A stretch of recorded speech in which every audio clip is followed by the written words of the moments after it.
So with large walls with uneven tops, in order to make it fall reliably, you need to go smoothly up and not jump up.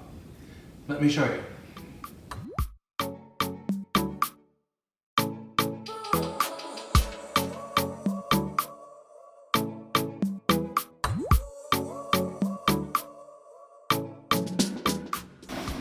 All right, so if I'm right, when I knock this down, it should stop here.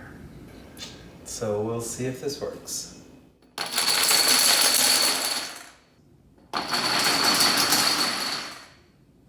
And there you go.